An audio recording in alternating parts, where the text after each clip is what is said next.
What's up, fight fans? This is Kurt DeVille with Counterpunch Boxing News, and I have some new news as I promised concerning Lennox Lewis's comments. I was doing a Tyson Fury interview yesterday, and then Lennox Lewis did put his 2 cents in. So let me tell you what Lennox Lewis, the former undisputed champion, had to say. He said, "My thoughts are that it's not how I did things in my era. But this isn't my era, it's theirs.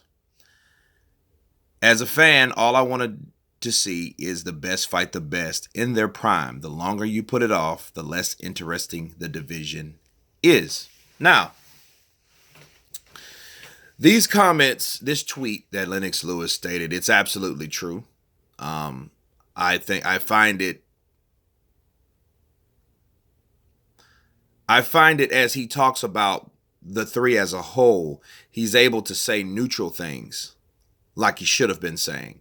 He's like, well, it's not how I did things in my era. It's how, this is their era. So if you feel that way, or you feel that way now saying what you just said, why did you give your countryman such a hard time about taking fights and business practices when you know from this tweet, as you admitted, that this is a different era? People do things differently, apparently, right? But now, since Fury has pulled out, it's okay, or it's acceptable. That's my problem with this.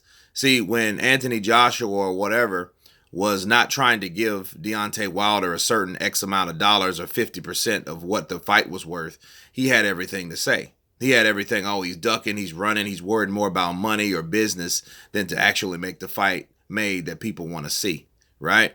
The best fight the best, one face, one name, all that mumbo jumbo. But now, since Tyson Fury has done it, it's okay, it's acceptable. Well, they just did things the way they did things because I did things a totally different way. You see what I'm saying?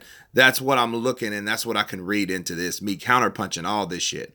But he is right. The best should fight the best, and the more you put it off, the less interesting the division is. That's absolutely true.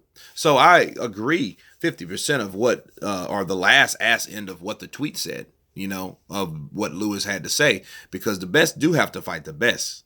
We can talk about politics or business or, what someone's dollar amount is or dollar value is all day long.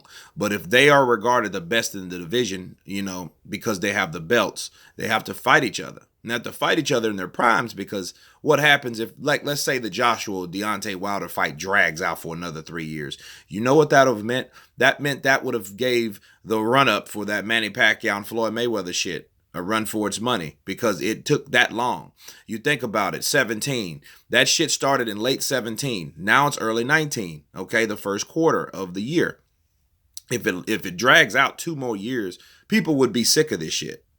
You know what I mean? It would be just one of those infamous things to talk about when it comes to fights that never got made. Like, hey, what was the biggest fight that never got made? I remember it used to be Manny Pacquiao and Mayweather. But if it lags and if it lacks that long and it drags on that long and then it finally gets made and Anthony Joshua's 33, 34 and Deontay Wilder is 38, 39? You know what I'm saying? Damn, that's a lot of time that has went by. And both of these guys probably by that time has either got beat or one of them's got beat. And then it's really not that significant, because then, something else has happened. But that's what we have to deal with the sport of boxing, the sport that I love, that I hate so much. You know what I mean? But Lennox Lewis, I feel he should have stayed with these type of comments the way he's explaining them, amongst all the heavyweights now. But when he specifies Anthony Joshua, he has something shitty to say. If you're going to critique people, critique them all. You know what I'm saying? You don't see him saying anything about Tyson Fury as of yet. Well, I think he should have fought, or I think this, or I think he shouldn't have pulled out of the fight. You don't hear any of that. All you hear is, well, they did things in their era and I did it in mine. And it was different in mine, though. You know what I mean? You're trying to give like half-ass subliminal shit, But with Anthony Joshua, man, you were blasting that dude for everything he was worth. But anyway, that's just me counterpunching Lennox Lewis once again. Not going to take a lot of time with this, guys, because there's a lot of other subjects that are brewing. But anyway, you guys tell me what you think about this video. Of course, please subscribe. And you guys been counterpunched. Peace.